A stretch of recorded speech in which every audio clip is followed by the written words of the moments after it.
సరే, మంచిది. ఈ కీర్తనను దావీదు గారు రాశారు. ఎవరు రాశారు?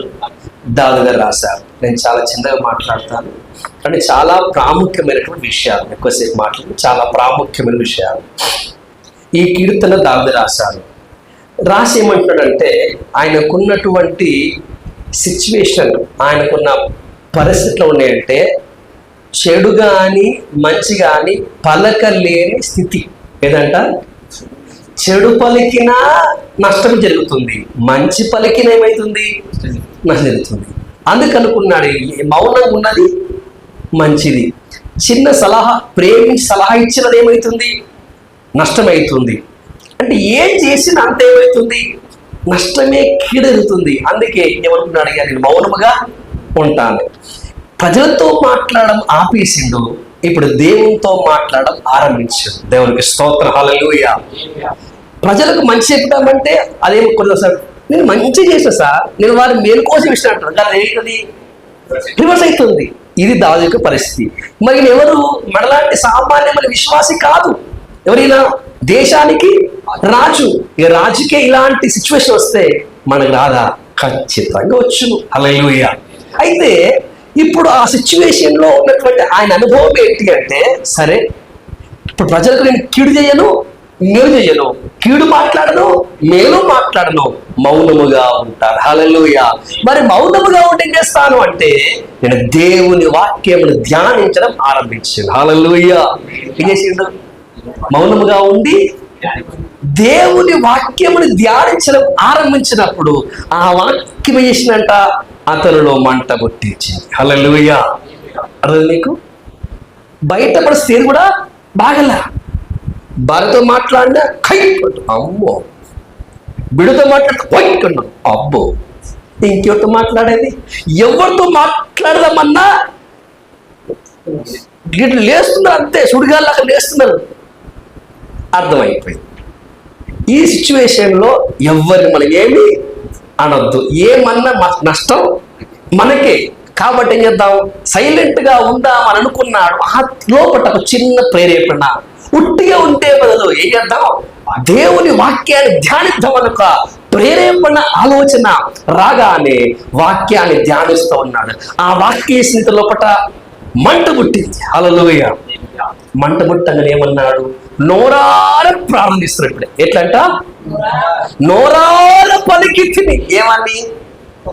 కొంతమంది పలుకుతారు కానీ నోరారా అంటారు. నోరారా కొంతమంది తింటారు తెలుసా? మీరు అంటారు. మా అక్క అంటుండే, ఏం తింటారు అది? కోడి తిన్నట్టు టిక్ టిక్ టిక్ టిక్ ఇట్లా మంచిగా కలిపి నోటి నిండా ఏం పెట్టుకోవాలి? ముద్ద పెట్టుకోవాలి. అప్పుడు తిన్నట్టు ఉంటుంది. ఉప్పు కారం అంతా నోటికి మొత్తం తగిలితే రుచి టేస్ట్ వేరు. కోటలు ఏంది అటువంటి. హల్లెలూయా. కాబట్టి ఇప్పుడు దావీదు ప్రార్థన నీటి బొట్టు పట్టినట్టుగా లేదట. ఎందుకు అంటే, అది ఎందుకు వచ్చింది అంటే, అసలు వాస్తవానికి నోరారా ప్రార్థించే ఆయనకు లేదు. కానీ ఎప్పుడైతే వాక్యాన్ని ధ్యానించడం ఆరంభించాడో అప్పుడు నోరేమైంది? తెరవబడింది. హల్లెలూయా. ఆ మంట ఈ నోరులో తెరిచి ఇప్పుడు నోరారా పడుతుండేమని, యెహోవా నా అంతము ఎట్లుండును, నా దినముల ప్రమాణము ఎంతైనది నాకు తెలుపుము. ఇది ప్రార్థన. హల్లెలూయా. ఆ దేవుని వాక్యం మంట పుట్టించి అంటే అప్పుడు నేను ఏమన్నా సార్ కొన్నిసార్లు మనకు అనిపిస్తుంది, నేను ఎవరిని తెలుసా? కింగ్. ఎవరు? నేను కింగ్. ఎవరినో రా. కొంతమంది లేడీస్ ఉంటారు, అద్దం ముందుకి బయటికి రారు. నా కళ్ళే బాగున్నాయి, నా కనుబొమ్మలే బాగున్నాయి, నా పనులే బాగున్నాయి, నా జుట్టే బాగుంది, ఆడికి రానే రారు. ఇక్కడికి వెళ్ళి అక్కడ చూస్తారు, అక్కడికి వెళ్ళి ఇక్కడ చూస్తారు. నాకు అనిపించింది ఏంటంటే, ఈయన నోరార పలకంటే ముందు, ప్రార్థన చేయకంటే ముందు, ఎందుకంటే చుట్టుముట్టున్న ప్రతి దేశాన్ని యుద్ధం చేసి చేసుకున్నాడు, వాటిని ఆక్రమించుకోండు. ఇప్పుడు దావీదు గారు యుద్ధం చేసి జయిద్దామంటే, యుద్ధానికి పోదామంటే అసలు శత్రువులే లేరు. అప్పుడు ఏమన్నా అనిపిస్తుంది, ఇంకా నన్ను మించినోడే లేడు అన్న ఒక మైండ్లోకి దావీదు గారు వెళ్ళిపోవచ్చు. వెళ్ళిపోయిన తర్వాత ఇప్పుడు రాజ్యాలు బాగున్నవి, చుట్టుముట్టు వాతావరణం బాగుంది, కానీ ఇప్పుడు వాతావరణం కుటుంబంలో వేసింది. కుటుంబంలో ఏ మంచి మాట చెప్పినా అందరూ పోయి కై అన్నారు. అమ్మో, ఇప్పుడు బయటికి వెళ్దామంటే యుద్ధం లేదు, లోపల మాట్లాడదామంటేనేమో ప్రశాంతత లేదు. ఇప్పుడు ఏం చేద్దాము, మౌనముగా ఉందాం అనుకున్న ఏం పుట్టేసింది, దేవుని వాక్యాన్ని ధ్యానించాలన్న ఒక ఆలోచన వచ్చింది. ఆ వాక్యం ధ్యానించగానే లోపల ఏం పుట్టింది, మంట పుట్టింది. ఆ మంట కాస్త ఏం చేస్తుందంటే నోరు విప్పింది. ఎందుకు అన్నాడు, మనసారా అంటున్నాడు. నోరాలంటే ఏమన్నట్టున్నాడు, యెహోవా నా అంతం ఎట్లున్నది. అదేంది, ఇప్పుడు అన్ని మర్చిపోయింది. ఇక రాజ్య వాతావరణం, యుద్ధ వాతావరణం, కుటుంబ వాతావరణం, అన్ని వాతావరణం మర్చిపోయి దేవా నా అంతమేంటి, నా ముగింపు ఏమిటి. హల్లెలూయా. ఒక్కడు మంచి గుర్తుపెట్టుకోండి, మీరు ఆత్మీయంగా ఎదుగుతున్నారు అంటే మీకు పరలోక సంబంధమైన జ్ఞానము వస్తుందని ఎప్పుడు తెలుసా? 100 పాటలు పాడితే కాదు, 100 సంఘాలు స్థాపిస్తే కాదు. ఒక పరలోక సంబంధమైన జ్ఞానికి, ఒక మంచి ఆత్మీయునికి ఒక గురి ఉంటుంది. ఆ గురి ఏంటి తెలుసా? నా ముగింపు. హల్లెలూయా. ఎందుకంటే పరలోక సంబంధికి, ఆత్మ సంబంధికి, వెలుగు సంబంధికి వారి ముగింపే వారి గురి. హల్లెలూయా. నమ్మంటారా? వారి ముగింపే వారి గురి. ఇక గురి తర్వాత ఇంకా పరిగెత్తది ఏమి ఉండదు. మరి మనం ఎప్పటిదాకా పరిగెత్తాలి? చచ్చేదాకా పరిగెత్తాలి, అంతే కదా? చచ్చేదాకా పరిగెత్తాలి. పరిగెత్తిన వారికి ఏముంటది? బహుమానం ఉంటది, అవునా కాదా? కాబట్టి పరలోక సంబంధికి, ఆత్మ సంబంధికి, ఆత్మ జ్ఞానం గల వారికి గురి ఉంటది. ఆ గురి ఏంటంటే నా ముగింపు ఎట్లుండును. హల్లెలూయా. అయితే మనం చూస్తాం పత్రికల్లో పౌలు అంటారు, అయ్యో మీరు ఆత్మానుసారంగా ఆరంభించి శరీరానుసారంగా ముగిస్తారా? ఆరంభించిందంట, ఆత్మానుసారంగా ఆరంభించారు, కానీ ముగింపేం లేదు, ఆత్మానుసారంగా లేదు. సరే, మన జీవితం ఎట్లో గట్ల ఆరంభమైంది, అయింది కదా? ఎట్లో గట్ల ఏమైంది? ఆరంభమైంది. కానీ ఇప్పుడు మన గురి ఏంటంటే మన ముగింపు ఏంటి, మనకున్నటువంటి అంతము ఏమిటి. ఇంకోటి, ఆరంభాన్ని బట్టి మనకు నిత్యజీవం కానీ, పరలోక రాజ్యం కానీ, బహుమానాలు ఏవైనా కూడా ఆరంభాన్ని బట్టి ఉండవు. దేని బట్టి ఉంటవి? ముగింపును బట్టి. హల్లెలూయా. సో కాబట్టి మనం ఎలా ఆరంభించినప్పటికీ, మనం ఎలా దేవుళ్ళకు వచ్చినప్పటికీ ముగింపు అనేది చాలా ముఖ్యం. కొంతమంది సాక్ష్యాలు మనం వింటాం, బ్రదర్ మీరు ఎందుకు యేసయ్య నమ్ముకున్నారు, యేసయ్య నమ్ముకోగల కారణం ఏంటి అంటే కొంతమంది అంటారు, అయ్యా నాకు అప్పుల బాధ చాలా ఉండేను, కానీ దేవుని నమ్ముకున్న తర్వాత ఏమైనా అప్పులన్నీ, ఇప్పుడు వచ్చింది ఆత్మరక్షణ కోసం వాళ్ళు రాలా, పాప క్షమాపణ కోసం వాళ్ళు రాలా. ఎందుకు వచ్చారు? వాళ్ళు అప్పులు మొదలు వచ్చిండు, అట్లే ఆరంభమైంది. కానీ మంచిదే. హల్లెలూయా. మరికొంత అడగండి, అయ్యా నా బిడ్డతో ఏమట్టుండే, నాకు రోగం వచ్చిండే, నేను మందిరానికి వచ్చిన, కుబురుడు రాసిండు, రోగాలు పోయినాయి, మంచి వాతావరణం కలిగింది, ఇట్లా ఆరంభమైంది. ఓకే, మంచిదే. ఎలా అప్పుల కోసం ఆరంభమైనా పర్వాలా, రోగాల కోసం ఆరంభమైనా పర్వాలా, నీ ఆరంభం ఎలా ఉన్నప్పటికీ నీ ముగింపు అయితే చక్కగా ఉండాలి. హల్లెలూయా. కానీ ఆరంభం మంచిగా ఉండి ముగింపు బాగలేకపోతే మనకంటే ఇంకొకడు లేదు. కాబట్టి నేను మరలా మీకు చెప్పే విషయం ఏంటంటే ప్రతిరోజు ఏముండాలి? ఒక గురి. ఏంటి ఆ గురి? మన ముగింపే ఎప్పుడు మన ముగింపు? ఈ రోజా, రేపా, ఎల్లుండా, ఆవలెల్లుండా?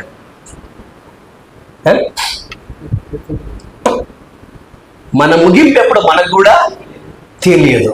ఒక ఆయన ముగింపు కోసం చాలా చక్కగా ప్రార్థించింది, మీకు తెలుస్తలేదు. దావీదు కంటే గొప్పగా ప్రార్థన చేశాడు. ఏం కోసం? నా ముగింపు నీతిమంతుల ముగింపు లాకుండా అని ప్రార్థన చేశాడు. చూద్దాం ఒకసారి, చదవండి ఒకసారి. సంఖ్యాకాండము 23వ అధ్యాయము 10వ వచనం. సంఖ్యాకాండము 23:10. యాకోబు రేణువులను ఎవరు లెక్కించుతారు? ఇజ్రాయేలు 4వ పాలు ఎవరు లెక్క పెట్టుతారు? నీతిమంతుల మరణము వంటి మరణము నాకు లభించును గాక. నా అంత్య దశ వారి అంతము వంటి దగ్గును గాక అను. దేవునికి స్తోత్రం. హల్లెలూయా. ఆహా, ఏం ప్రార్థన అండి ఇది! సూపర్ ప్రార్థన. నాకు తెలిసి ఈ ప్రార్థన ఏ ప్రవక్త కూడా చేయల, ఏ రాజు కూడా చేయల, ఏ న్యాయాధిపతి కూడా చేయలే, ఏ అపోస్తలుడు చేయలే. అంతటి చక్కటి ప్రార్థన ఎవరు చేశారు? ఈ మహానుభావుడు చేశాడు. ఏమంటున్నాడు? నీతిమంతుల మరణం వంటి మరణం నాకు వచ్చునుగాక. హల్లెలూయా. ఏ మరణం అంట చెప్పండి మంచి ఒకసారి. నీతిమంతుల మరణం నాకు వచ్చునుగాక. తర్వాత నా అంత్య దశ అంటే నా చివరి ఎట్లుండాలంట? నీతిమంతులాగానే ఉండాలి, పరిశుద్ధంగా ఉండాలి. ఎందుకంటే చచ్చిపోయే దశలో పాపముతో ఉంటే, పాప క్షమాపణ లేకుండా ఉంటే, మోసముతో ఉంటే, వేషధారణతో ఉంటే, దురాశతో నిలబోతాను, నరకం వెళ్ళిపోతా. కాబట్టి నా అంతిమ దశ, నా చివరి దశలో ఉన్నంట నీతిమంతులాగా ఉండాలి, పరిశుద్ధలాగా ఉండాలి, నేను అలాగే తెచ్చుకోవాలి అని ఆయన పలికెను. హల్లెలూయా. ఈ ప్రార్థన చేసిన ఎవరు తెలుసా మీకు? ఈ ప్రార్థన చేసిన ఎవరంటే ఒక ప్రవక్త. ఎవరొక ప్రవక్త గారు. ఇంకోటి అంటే ఇజ్రాయేలు ప్రజలకు ప్రతి ప్రవక్త ఇజ్రాయేలు వచ్చిండు. ఇది మంచి వినండి. ఇజ్రాయేల్ ప్రజల ప్రవక్తకి రోజు వచ్చిండు. ఇజ్రాయేలీలకు పుట్టినటువంటి వారు ఎవరు? ఇజ్రాయేల్ ప్రవక్తగా ఉండాలి. కానీ ఈ ప్రవక్త ఇజ్రాయేలు కాదు, వేరే జాతి నుంచి మొత్తం దేవుడు అంటే ఒక రహాబు వేషకు ఎట్లయితే ఇజ్రాయేలుతో కలిసి నడవడానికి కృప దొరికిందో అదే ప్రకారంగా ఈ ప్రవక్తకు ఈయనకు ఇజ్రాయేలు ప్రజలకే ఒక ప్రవక్తగా ఉండడానికి దేవుడు మహాకృప ఇచ్చాడు. హల్లెలూయా. అంటే నాకు తెలిసి ఇజ్రాయేలు ప్రజలకు లేకపోతే నూతన నిబంధన కాలంలో దొరికినటువంటి గొప్ప భాగ్యము ఈ మనిషికి దొరికింది. హల్లెలూయా. హల్లెలూయా. మళ్ళీ చెప్తున్నాను, ఒక యాజకత్వం చేయాలి అన్నా, దేవుని మందిరములో పని చేయాలి అన్నా, దేవుని ప్రజల కోసం ప్రవచించాలన్నా వాడు యూదుడై ఉండాలి. హల్లెలూయా. వాడు ఇజ్రాయేల్ అయి ఉండాలి. వాడికి ఏముంటది? ప్రవక్తగా ఉండే అవకాశం దేవుడు ఇచ్చారు. కానీ ఈ ప్రవక్త మాత్రం బయటి వాడు. హల్లెలూయా. ఏదో ఎట్లొచ్చిందో తెలియదు కానీ మొత్తం అయితే ఏం చేసిండో ఇజ్రాయేల్ ప్రజలకు మొత్తం మీద ఎట్లా అయిందో ప్రవక్తగా. అంతగా ముందే సోదగాడు ఏం చెప్తుండే? సోదమ్మ సోదే, సోద చెప్తామమ్మ సోద చెప్తుంటుండే. ఏం చెప్తుండేనా తెలుసా? సోద చెప్తుండే విన్నారా? వస్తారు ఇలాగ. ఇప్పుడు రావట్లేదేమో, వస్తారు. మీరు వినే ఉంటాం మనం అందరం. ఇప్పుడు లేదా? సోద చెప్తామమ్మ సోదే, సోద చెప్పదామమ్మ సోదే. మీకు పిల్ల అవుతుందా, పిల్లలు గారా, పెళ్ళి అవుతుందా, పిల్లలు గారా, పెళ్లి గారా, ఇల్లు కడతావా, ఇల్లు కట్టవా అని చెప్తారు వాళ్ళు. మనకి సోది చెప్తారు. కాబట్టి ఈయన దేవుడు పిలువ కట్టే ముందు, దేవుడు ఏర్పరచకల కట్టే ముందు ఏం చెప్పాడంట? సోది చెప్పేటోడు. మొత్తం మీద ఏమైపోయాడు? ఇప్పుడు దేవుని ప్రజల మధ్యలో ప్రవచించే ప్రవక్తగా మారిపోయాడు. దేవునికి స్తోత్రం. హల్లెలూయా. ఎలా అయిపోయాడంటే ఇజ్రాయేలు ప్రజలే ఒక మాట చెప్పంటే మోషేనే, యెహోషువ, కాలేబు లాంటి వారే ఇతను కూడా సమర్పణ చూసి ఆశ్చర్యపోయారు, బిత్తరపోయారు. అరే, మా తండ్రి అబ్రహాము మేము ఐదు నుంచి బయటకు వచ్చిన వారకు మాకు లేని విశ్వాసం, మాకు లేని సమర్పణ, మాకు లేని దేవునితో సావా సంబంధం మీకు ఉంటే ఆయన నోట ఏది పలగదు. ఆ టైటిల్ అంతే. హల్లెలూయా. ఈ ప్రవక్త నోట వచ్చితే అది ఖచ్చితంగా జరిగింది, జరగదన్న సవాలే లేదు.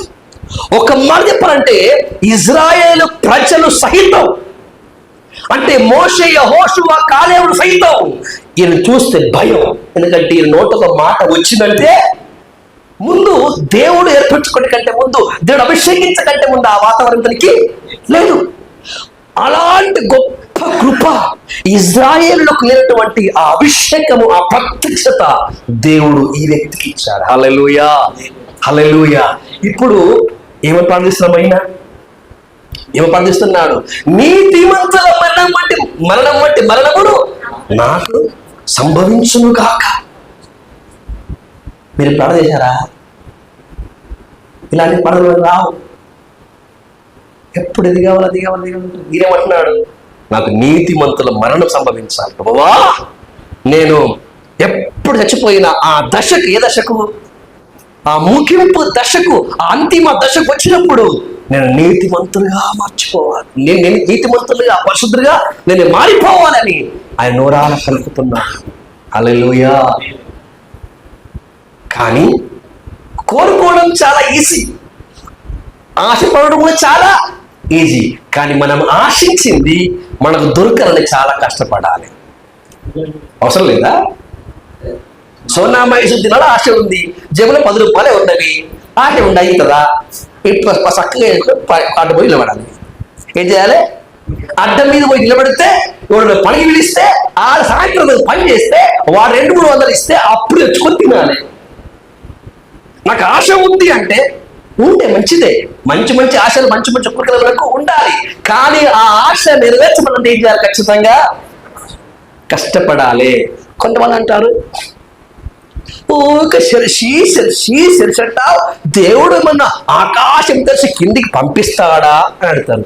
బాబు, మా బైబిల్లో మా దేవుడు చెప్పినేమని, నువ్వు ప్రార్థన చేస్తే ఆకాశం తెరిచి నీకు పంపిస్తాను మా దేవుడు చెప్పలా. నువ్వు కష్టపడితే నీ కష్టాల జీవితాన్ని దీవిస్తాను చెప్పిండు. అవునా కాదా?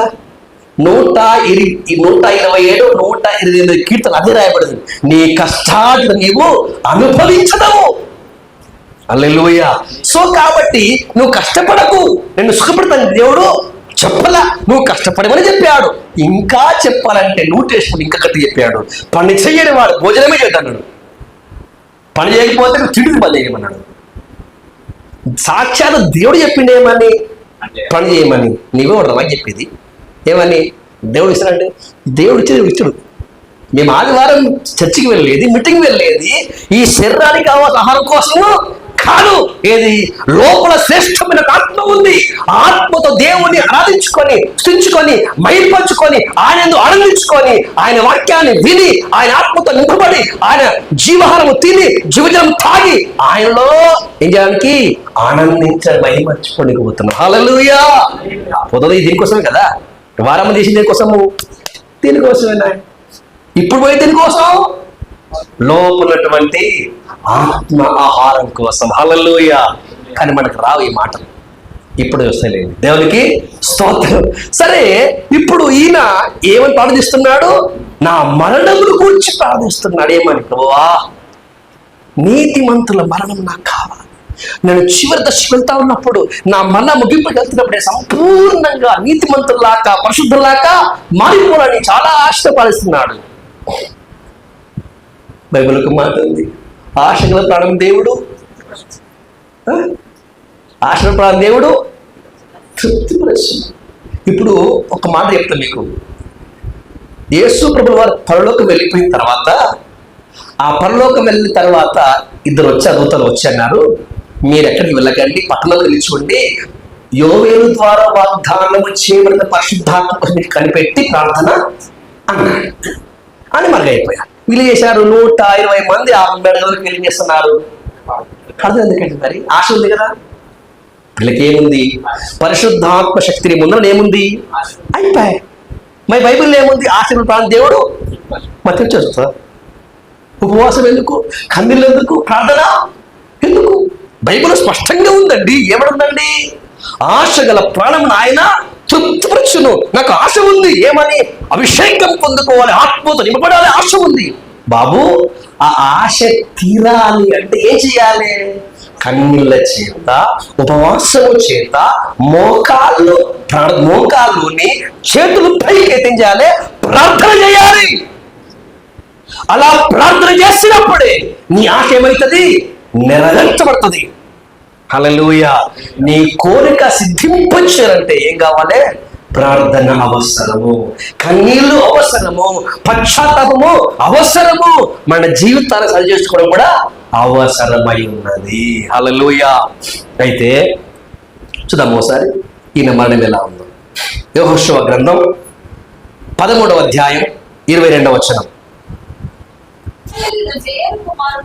ఇజ్రాయేలీయులు బెయేరు కుమారును సోదెగాడునైనటువంటి బిలామును తాము చంపిన తక్కిన వారితో పాటు ఖడ్గముతో చంపిరి. దేవునికి స్తోత్రం. హల్లెలూయా. ఇప్పుడు ఇజ్రాయేలు ప్రజలు శత్రుడు వేసినట్ట చంపిండ్రు. మంచిదండి.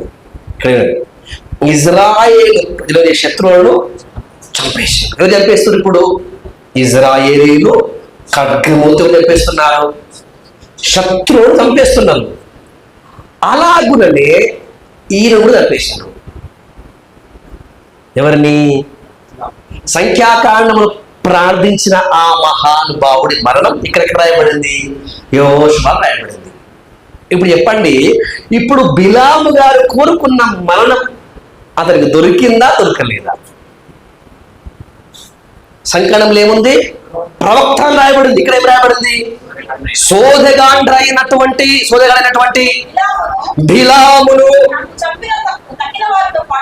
తాము చంపేసి తక్కిన వారితో కూడా ఖడ్గముతో చంపిరి. అనగా దేవుని ప్రజలైనటువంటి ఇజ్రాయేలీలే బిలామును చంపేశారు. అర్థమైంది ఏమన్నా? దేవుని ప్రజలైన ఇజ్రాయేలీలే ఎవరు చంపిండ్రు? ప్రవక్తను చంపలా. ఆయన ప్రవక్తగా ఉంటే వీళ్ళు చంపకుండే. కానీ ఇప్పుడు ఏమైండు చెప్పరేంటి? సోదెగాడైండు. ఇప్పుడు ఆదివారం ఏడికి వెళ్ళండి. బాబా నాకు మొన్న మీకు పెడతా వినుండి, ఆయన నవ్వుతూ మాట్లాడుతున్నాడు. హౌ హౌ హౌ నేను చూస్తా ఉన్నా, ఆ నల్ల శిర కట్టుకున్న ఆమె లోపల గడ్డలు హౌ హౌ కరిగిపోతుంది అంటనే ఉండడు. ఏం కరిగిందో ఏమో. ఇది ఏంటంటే సోది. ఏది సోదే. హల్లెలూయా. వాక్యం లేదు, పశ్చాత్తాపం లేదు, మారమనసు లేదు, దేవునితో సహవాసం లేదు. హల్లెలూయా. ఒకప్పుడు ప్రవక్త దేవుని ప్రజలు ఎవరికైతే భయపడ్డారో ఆ భయపడ్డ ప్రజలే ఈ వ్యక్తిని చంపేశారు. కారణం ఒకప్పుడు ప్రవక్త, ఇప్పుడెవరు? సోదెగాడు. హల్లెలూయా. మీకు ఇప్పుడు డౌట్ రావాలి, ప్రవక్త ఉన్నప్పుడు ప్రార్థన చేసిండేమని?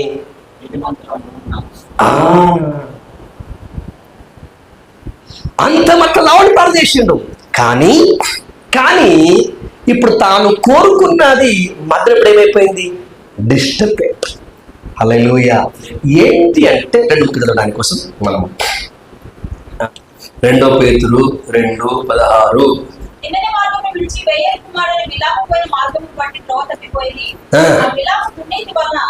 ఆ బిలాము దుర్నీతి వలన కలుగు బహుమానమును ప్రేమించెను. అయితే తాను చేసిన అతిక్రమము నిమిత్తము అతడు గద్దింపబడెను. ఎట్లనగా నోరు లేని గార్ధవము మానవ శ్రమతో మాట్లాడి ఆ ప్రవక్త యొక్క వెర్రితనమును అడ్డగించను. చాలు, మంచిదండి. ఇప్పుడు ఇక్కడ ఏమని రాయబడింది? ప్రవక్త. ఎవరైనా ప్రవక్త. మరి ప్రవక్త ఇప్పుడు ఏమైండు? సోదెగాడైండు. ఆ తర్వాత ఏమొచ్చింది? మరణం వచ్చింది. హల్లెలూయా. సో కాబట్టి చాలా మంది మారు మనసు పొంది, బాప్టిజం పొంది, అభిషేకం పొందుకోగానే, నేను చాలా చెప్పాను, డైరెక్ట్గా మనకి ఏమిటి అనుకుంటాం? మనము పరలోకం ఉంటుంది అనుకుంటాం. అది ఎప్పుడు అనుకోకండి. మధ్యలో చాలా పొరగాటి ప్రయాణం ఉన్నది.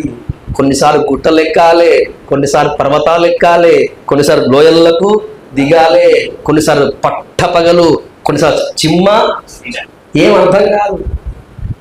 ఇవన్నీ వస్తాయి. ఇవన్నీ దాటిన తర్వాత ముగింపు వస్తుంది. ఆ ముగింపులో ఒకటి ఎలా ఉండడం ముఖ్యం. హల్లెలూయా. నువ్వు మారు మనసు పొంది బాప్తిసం తీసుకొని సంఘంలో చేర్చబడితే దాని అర్థం ఏంటి? నువ్వు పుట్టావు బాబు. ఏం చేసావు? నువ్వు పుట్టావు అంతే. పుట్టి కోయి కోయి కోయి అరేస్తే అరువు మంచిదే, కానీ అరుపులు సరిపోవు. ఇంకా ఏం చేయాలి? సంసారం చాలా ఉన్నది, సంసారం చాలా పెద్దది. హల్లెలూయా. అందుకే నేను ఆ మహోన్నుడు పాట రాసిండు. ఈ జీవిత ఈత ఈదా లేకున్నాను, నా చేయి పట్టుకో నా యేసునాథా. ఈ జీవిత ఈత నా చేయి పట్టుకో నా యేసునాథా. గాలితో పానులకు గలిగే తారంగముల, గాలి తుఫానులకు గలిగే తారంగముల కొట్టబడుచున్నాను గదా నా దేవా. ఈ జీవిత ఈత. హల్లెలూయా. ఏమన్నాడు? ఈ జీవితం అనే ఈత నేను ఈదలేకపోతున్నాను, కొంచెం నన్ను ఏం చెయ్యో గట్టెక్కించి నాయన. అని ఇంకా స్పష్టంగా రాసింది. ఏం తెలుసా? నడిపించు నావా నడి సాంద్రమున దేవా, నవ జీవన నా జన్మధర్యం. హల్లెలూయా. ఈ ఓడ ఏం చేస్తలేదు, ముందుకు పోతలేదు. నేను సముద్రంలో ఇరుక్కుపోయిన దేవా ఏం చెయ్యి, నావన్న కొంచెం నన్ను నడిపించమని దేవుని సహాయాన్ని వేడుకుంటున్నాడు. ఇవన్నీ ఎప్పుడంటే మారు మనసు పొంది బాప్తిసం తీసుకునే సంఘంలో దేవుని రాజ్యంలో చేర్చబడిన తర్వాత ఒక్కొక్క అనుభవం వస్తున్నప్పుడు, ఒక్కొక్క తుఫాన్ వస్తున్నప్పుడు, ఒక్కొక్క వెనుగాలు ఇస్తున్నప్పుడు అప్పుడు తెలుస్తుంది ఏంటి భక్తి నావి ఎంత దొడ్డదో. హల్లెలూయా. అప్పుడు స్టార్టింగ్ ఇట్లా ఉంటుంది అనుకోలేదన్నా, మరి ఏమనుకున్నావన్నా? ఇంత కష్టంగా ఉంటుందని అనుకోలేదన్నా, ఇట్లా తిడతారని అనుకోలేదన్నా, అట్లా అంటారని అనుకోలేదన్నా. నేను చెప్పేది ఏంటి? అట్టే అనుకోవాలి. ఏమనుకోవాలి? వర్షకాలము వర్షం అస్సలు అనుకోలేదండి అంటే అది నీ మూర్ఖత్వం. నేనేం చేస్తున్నావు? వర్షకాలం వర్షాలే వస్తుంది, ఎండాకాలం మే కాలంలో అబ్బా ఏం ఎండ అంటే మే నెల బాబు, ఎండలే ఉంటాయి బాబు, నువ్వు ఆశ్చర్యం అవసరం లేదు. నువ్వు క్రైస్తుడు బాబు, కాబట్టి క్రీస్తు నిమిత్తం ఏం చేయవలసిందే? హింసలు పొందవలసిందే. వచ్చినప్పుడు ఆశ్చర్యపడవసరం లేదు. ఆ పేరు కోసం ఇచ్చారంటే మనము శ్రమలు అనుభవించాలని పేరు రాస్తాడు. హల్లెలూయా. సో కాబట్టి ఈయన ఎవరిప్పుడు చెప్పండి? నా తెలిసి మనలో ఇప్పుడు ఎక్కడ ఎవరు ప్రవక్తలు ఎవరు లేరు. ఎవరు మనకంటే చాలా గొప్పవాడు. అంటే దేవుణ్ణి స్వరాన్ని స్పష్టంగా ఒక మనిషి మరొక మనిషికి స్వరాన్ని ఎట్లా వింటాడు అలా వినేవారిని ఏమంటారంటే ప్రవక్త అంటారు. అలాంటి వారు ఎవరంటే పిలావు. సో మొత్తం ఇప్పుడు ఏమైపోయింది? కానీ నేను రాధ చెప్పిందా యాకోబుకు, చూడండి ఒకసారి అన్నమాట. హబకుక్కు 1వ అధ్యాయం 15వ వచనం, పేజీ నంబరు 770. వాడు గాలము వేసి మీకు అర్థమవుతుందా? గాలం అనగానే చేపనుకో పోయి కుప్పదీసి, అందుకే వాటి అడుకుంటామని దేవుడు మాది చెప్పిండు. వాడు గాలం వేసి చేపలన్నిటిని కాదు, వాడు గాలం వేసి మానవులందరినీ గుచ్చి లాగి ఉన్నాడు, ఉరులు వగ్గి చిక్కించుకొనుచున్నాడు. వాడు తన వలతో వారిని కూర్చుకొని సంతోషపడి గంతులు వేచున్నాడు. కావున వాడు తన వలన వలన మంచి భాగమును పుష్టినిచ్చి భోజనమును తన కలుగుచున్నవని వాడు తన వలకు బరులర్పించున్నాడు, తన ఉరులకు ధూపం వేయుచున్నాడు. వాడు ఎల్లప్పుడూ తన వలలో నుండి ఎప్పటికీ మానకుండా ఇది సంగతి. ఎవరి పని అంటే ఇది? సాతాను. ఫస్ట్ ఏం చేసిండు? గాలం. దాని తర్వాత ఏం చేసిండు? ఊరి. దాని తర్వాత వల. అంటే మన దగ్గర 3 ఉన్నాయి. ఒకటి గాలం, రెండోది ఊరి, మూడోదేమో వల. చిన్న చిన్న కుంటలలో ఏమేస్తారు? గాలం వేస్తారు. గాలానికి ఏముంటుందమ్మా? కావేరి గాలం వేయలేదు. గాలంకి ఏమిస్తారు? గాలం వేసి ఏ శాప రాదు. గాలం వేస్తే ఏ శాప రాదు. మరేం వేయాలి దానికి? ఎర. ఏమేయాలి చెప్పండి గట్టిగా ఒకసారి.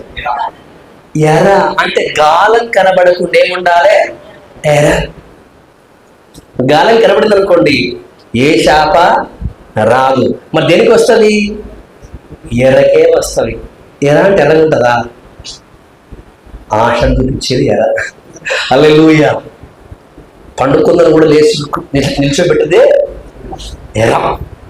చచ్చిపోవడం కూడా బతికించేదే ఎర. విశ్వాసం కూడా అవిశ్వాసం చేసేదే ఎర. ప్రవక్తని కూడా సోదరిగానికి చేసేది ఎర. హల్లెలూయా. ఇప్పుడు ఈ బిలాము ప్రవక్తకి ఏం కనబడింది? ఎర. చెప్పండి ఏం కనబడింది? ఎర. వేసింది ఎవడు? బిలాము ప్రవక్త వేసింది ఎవరు? ఎర. బాలాకు రాజు. హల్లెలూయా.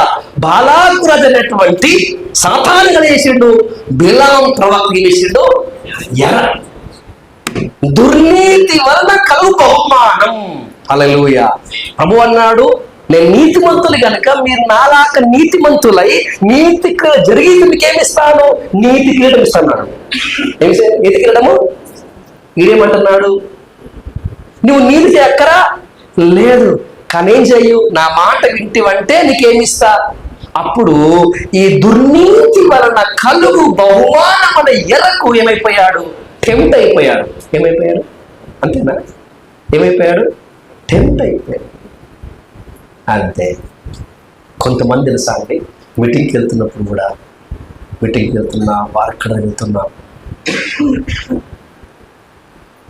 అందరికంటే బాగుండాలి, అందరికంటే అందంగా ఉండాలి. అందుకే మనం కొత్త కొత్త బట్టలు వేసుకుంటాం. ఎక్కడికి మీటింగ్ పోయినా, పెళ్ళికి పోయినా. ఒక్కటి మాత్రం వాస్తవం ఏంటి తెలుసా? మనం ఎంత అందంగా తయారైనా, ఎంత స్టైల్గా చూసుకున్నా, ఇంతంత పిల్లలు ముఖానికి రాసినా, మన నోరు మన మనసు మంచిదైపోతే ఎవ్వరు మన ప్రేమతో పలకరించాడు. హల్లెలూయా. కొన్నిసార్లు చేస్తాండి, మీటింగ్కి వెళ్తాం కదా, వాక్యం బాగిందాం డిస్టర్బెన్స్ లేకుండా ఉండరండి, ముందే వెళ్ళి ముందు కూర్చునేది. వాళ్ళు ఎక్కడో వెళ్ళి కూర్చుంటారు. వాళ్ళని పిలిచి ముందు కూర్చోబెట్టి ఎందుకు తెలుసా? వాళ్ళ దేవుడు కృప దొరికింది. వాయిద్యాలు వాయించేదో, పాట పాడదు. వాళ్ళు ఎక్కడో కూర్చుంటారు. పలానా రోజు వచ్చి పాట పాడతారు. మేము ఎక్కడ కూర్చున్నాం కదా, మమ్మల్ని ఎందుకు ఈ గొంతు మంచిది కాదు. వాళ్ళు ఎక్కడో కూర్చుంటారు. బ్రదర్ వచ్చి వాక్యం అవుతారు. ఎందుకు? మరి కనుక వాళ్ళు ఎక్కడో కూర్చుంటారు. బ్రదర్ వచ్చి పాట పాడతారు. అరే కారణం ఏంటి? ఎక్కడున్నాడు? ఇట్టే ఉన్నాడు. అక్కడ నుంచి వాడబడి కారణం ఏంటి? దేవుని కృప. హల్లెలూయా.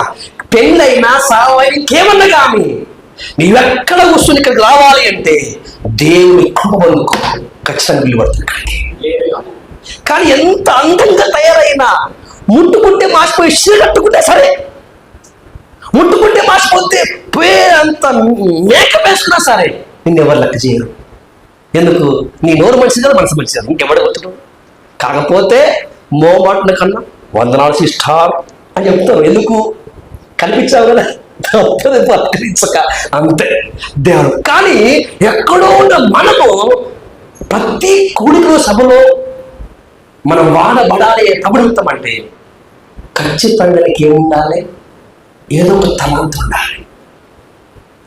డమ్ము కొట్టేదో, వాయిద్యాలు వాయించేదో, పాట పాడేదో, ప్రార్థన చేసేదో, వాక్యం చదివేదో, కొన్ని పెద్ద పెద్ద మీటింగ్స్ ఉంటాయి. కానీ ఎంతమంది స్పీకర్ ఉన్నా ఒక్కరికి ఏదో రాదు, చదవక. అంటే ఆ స్పీకర్కి వాక్యాన్ని టక్కరట్లా అయ్యాలి, అందించగలగాలి. హల్లెలూయా. కాబట్టి ఈ ప్రకారంగా ఆత్మ సంబంధమైన కృపా వరాలతో మీరు నిండుకుంటే మీరు ఎక్కడ కూర్చున్నా సరే, ఎలాంటి బట్టలు వేసుకున్నా సరే, మీరు స్నానం చేయకపోయినా సరే బ్రదర్ అని పిలిపిస్తారు. ఎందుకు? మీలో ఉన్నటువంటి ఆ దేవుని కృప ఎక్కడ మిమ్మల్ని ఇక్కడికి తీసుకొస్తారు. కానీ ఇక్కడే కూర్చున్నా అక్కడ వాడబడవు. కారణం ఏంటి? కారణం ఏంటి? మనం వినేవారిని కానీ చేసేవారిని కాబట్టి బిలాం ప్రవక్త దుర్నీతి వల్ల కలుగు బహుమానములు ఆశించాడు. దేవుడు గొప్పడు కదా, వెంటక్షింది కదా. అప్పుడు ఈ ప్రవక్త కాపాడుకోవాలి, బుద్ధి చెప్పాలని నోరు లేని గార్ధము చేత బుద్ధి మాట్లాడించాడు. అయినా బుద్ధి రాలేదు. అంటే మనుషులు మాట్లాడితే బుద్ధి రాలేమోనని ఎవరు మాట్లాడిండ్రు? పశువు మాట్లాడింది. పశువు మాట్లాడే బుద్ధి రాలే, దేవుడు మాట్లాడే బుద్ధి రాలే, మనుషులు మాట్లాడే బుద్ధి రాలే. చివరికి దేవదూత ఖడ్గం పట్టుకొని ముందు నిలబడి మాట్లాడు ఏం రాలేదు. మనుషులు మాట్లాడారు, దేవుడు మాట్లాడాడు, గాడిద మాట్లాడింది, దూతుడు మాట్లాడింది. ఆయన ఏం రాలేదు, బుద్ధి రాలే. ఎందుకు? ప్రేమించి ఐ లవ్ మనీ. ఏంటంట? I love money. Money money చాలా ఇంపార్టెంట్ కదా జీవితంలో. చాలా మన డబ్బు డబ్బు లేకుండా మనం బ్రతకలేం. అందుకే దేని ప్రేమించున్నాడు మనోడు? డబ్బుని ప్రేమించాడు. దేవుడున్నాడు అయ్యా వద్దు, కావాలి. చివరికి ప్రార్థన ఏంటి మరి? నీతిమంతుల మరణము కావాలి, అంతిమ దశలో నీతి పరిశుద్ధులు అవ్వాలి. కానీ దేవుడు చెప్పింది మాత్రం వినడు. అప్పుడే జరిగింది, దుష్టుల దుర్మార్గుల నీచాతి నీచమైన మరణం దొరికింది బిలాం ప్రవక్తకి. హల్లెలూయా. మొదటి దినవృత్తాంతములు 29:26. ఇశ్రాయేలు కుమారుడైన దావీదు ఇశ్రాయేలులందరి మీద రాజయ్యుండెను. అతడు ఇశ్రాయేలులను ఏలిన కాలము 40 సంవత్సరములు, హెబ్రోనులో 7 సంవత్సరములు, యెరూషలేములో 33 సంవత్సరములు అతడు ఏలెను. అతడు వృద్ధాప్యముకు వచ్చివాడై, అంటే ముజాబడి ముగింపు, అంతిమ దశ. అతడు వృద్ధాపమునకు వచ్చిన వాడై ఐశ్వర్య భావములు కలిగి మంచి ముదిమిలో మరణము నొందెను.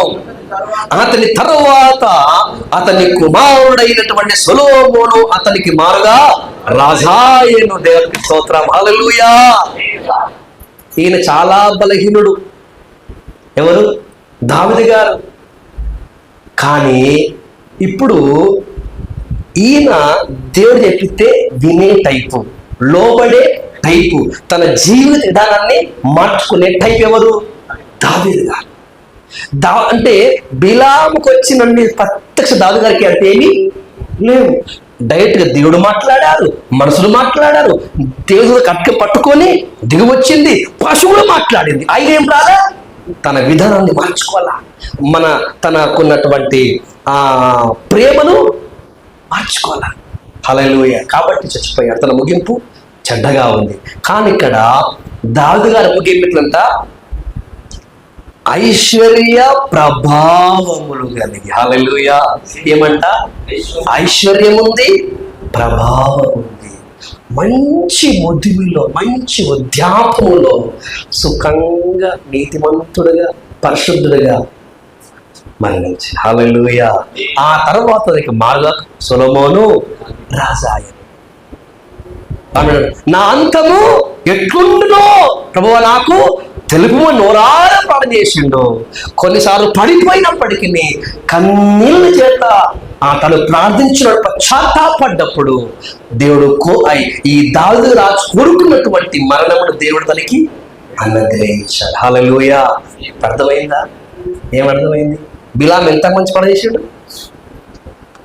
ఇష్టం లేదా? మనకంటే మంచి పాట చేసిండు. కానీ మరణం ఎట్లా వచ్చింది? చంపేసిండ్రు. అతను సోదగాడైపోయిన అంటే అర్థం తెలుసా?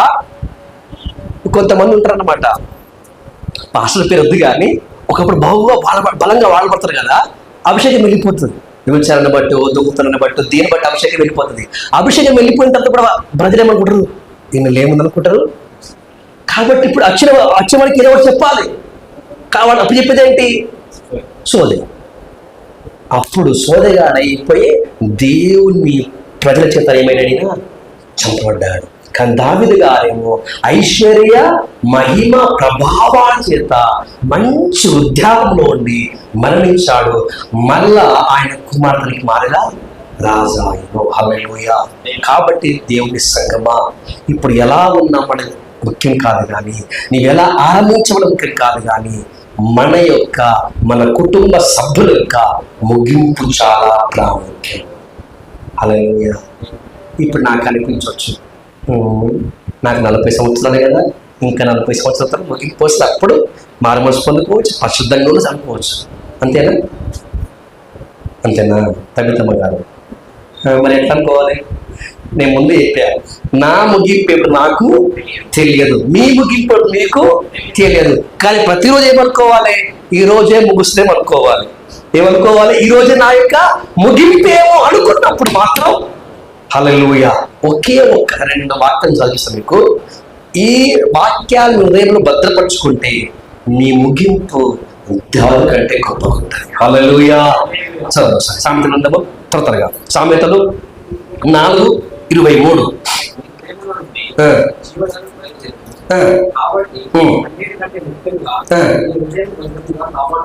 అది సంగతి. నేను కాపాడుకోవాలంట. కొంచెం గట్టిగా చెప్పండి, ఇంకొంచెం గట్టిగా. హృదయమును భద్రంగా కాపాడుకోను. ఎవరైతే తమ హృదయమును భద్రంగా కాపాడుకుంటారో వారి హృదయం నుండి ఏమొస్తుందట చెప్పరేంటి? జీవధారలు. ఏదాలంట? జీవధారలు వస్తాయి. ఎప్పుడు వస్తుంది? హృదయమును భద్రముగా కాపాడుకున్నాం. మరి ఎలా భద్రంగా కాపాడుకోవాలి? ఇంకొక మాట 23:26. సామెతల గ్రంథం 23వ అధ్యాయము 26వ వచనం. 23వ అధ్యాయం 26వ వచనం. ఇప్పుడు దేవుడు మనతో మాట్లాడుతుంది. ఏమని? ఫస్ట్ ఏమన్నాడు? నీ హృదయమును భద్రముగా కాపాడుకో. కాపాడుకుంటే ఏమైందంట? నీ హృదయంలో ఏమొస్తుంది? జీవం. అంటే ఆ జీవం బయటకు వస్తే ఇంకొన్ని వల్ల, అంటే మనల్ని బట్టి 10 మంది బతకాలంటే మన హృదయము భద్రము కాపాడబడాలి. మరి కాపాడబడాలంటే ఇప్పుడు ఏం చేయాలా? నా కుమారుడా, నీ హృదయం నాకు, నా మార్గములు నీ కన్నులకు ఇంపుగా ఉండనివ్వు. వేష లోతైన గొయ్యి, పరశ్రీ ఇరుకైన గుంట.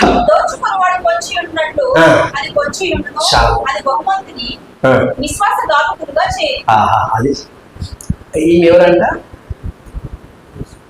నీ కన్నులకు ఏ ఇంపుగా ఉండాలంట? చెప్పండి ఏంటి?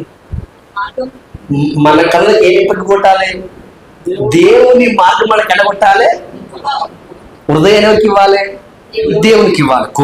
పెట్టుడు ఇవ్వమంటు దశంభాగ కర్తలు కాదేమన్నాడు, కుమారుడా హృదయం నాకు ఇయ్యు. ఓకే ప్రభువా. ఇప్పుడు ఇంకోటి, నేను నీకేమి ఇస్తా? ఉపదేశం ఇస్తా, ధర్మశాస్త్రం ఇస్తా. అప్పుడే నీ కళ్ళకి ఎక్కడ ఉండాలి? అది అనొద్దు. పెట్టిన కథలు తయారే కానీ తీయగది నువ్వు. హల్లెలూయా. ఇంపుగా ఉండనివ్వు. తర్వాత ఆజీప్తి ఏం చెప్పాలండి కదా? పైన అంత మంచి మాట చెప్పి కింద ఏమంటున్నాడు? వేష అంటే అర్థం ఏంటి? లోతైన గొయ్యి. తెలుసా? ఈ గొయ్యి ఇంతే కనబడుతుంది, ఒక చిన్న గుంటలా కనబడుతుంది. అది గుంట కనుక కాలేసం అనుకో, నువ్వు మాయం. నువ్వు కంటికి కనబడవు, నీకు పైకి ఎవరు లేపలేడు. అంత అది ఎందుకు? లోతైన గొయ్యి. అంటే వేష చూడడానికి చాలా అందంగా ఉంటుంది, చాలా ప్రేమగా మాట్లాడుతుంది, మన కోసం అనే తన ప్రాణి కూడా ఇస్తుంది అన్నంతగా మాట్లాడతారు. ఒక్కసారి పట్టుకున్నామా బూడిదే, ఏమి ఉంది బైబిల్. హల్లెలూయా. అప్పుడు స్టార్ట్ అవుతుంది. ఎవరు స్టార్ట్ అయింది? ఒక ఆయన ఉన్నాడు కదా బైబిల్లో, సంసోను కాదు, పట్టుకుండా లేదా? ఏమైంది? బూడిదే. కనీసం తల్లిదండ్రులకు కూడా చివరి చూపు దొరకలే. కారణం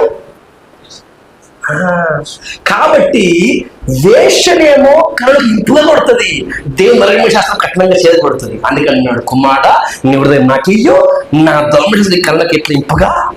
అప్పుడు హృదయం ఉంటుంది భద్రంగా. చివరి మాట 19 వచ్చిన 23:19.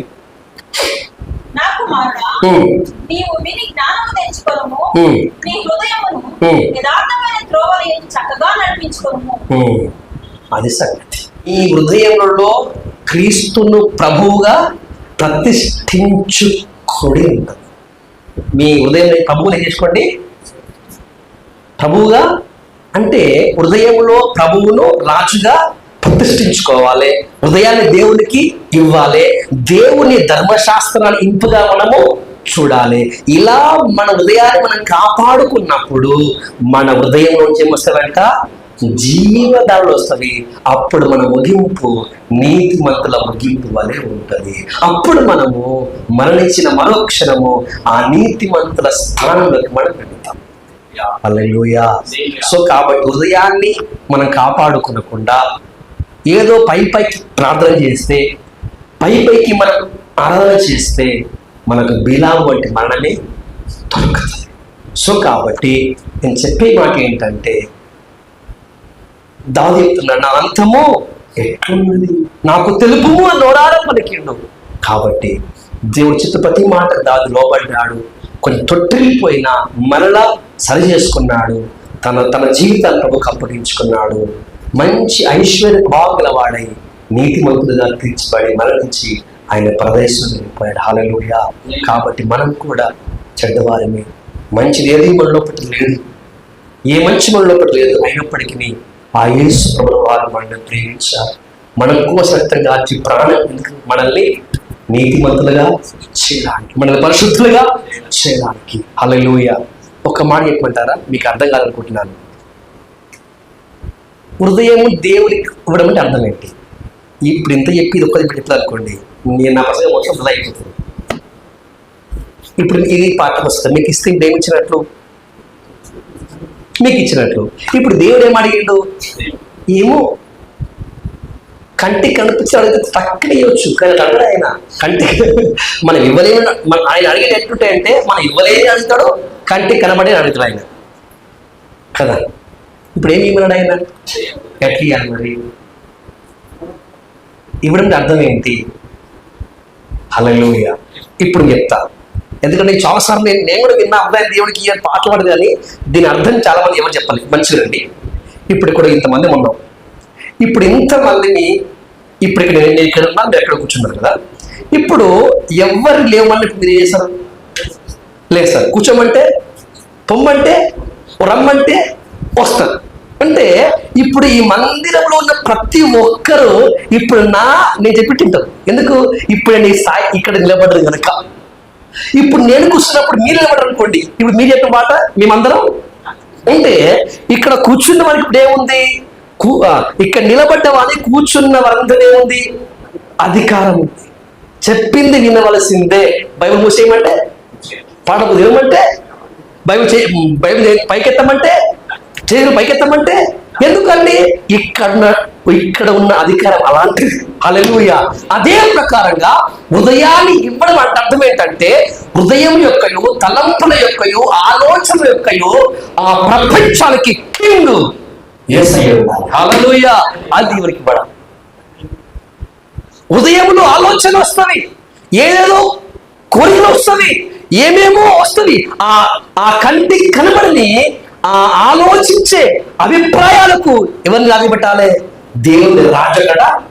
అంటే ఆయన రాజు అయినప్పుడు ఇక మన సొంత అభిప్రాయాలు అక్కడ ఏమి, అది హృదయాన్ని ఇవ్వడం. మన హృదయములో తలంపులు, ఆలోచనలకు, అభిప్రాయాలకు, ఆ ప్రపంచానికి ఆయనే రాజైతే ఈ శరీరం ఏమంటదిగా ఆటోమేటిక్గా ఆయన మాట ఉంటుంది. అది ఇవ్వడం అంటే. హల్లెలూయా. కొంతమంది బుద్ధి లేకుండా శరీరం ఎట్టుంటే ఏమైతే లేండి, హృదయం ఏమో ఇచ్చినాం. అరే నీకు ఏమర్థమైంది వాక్యం?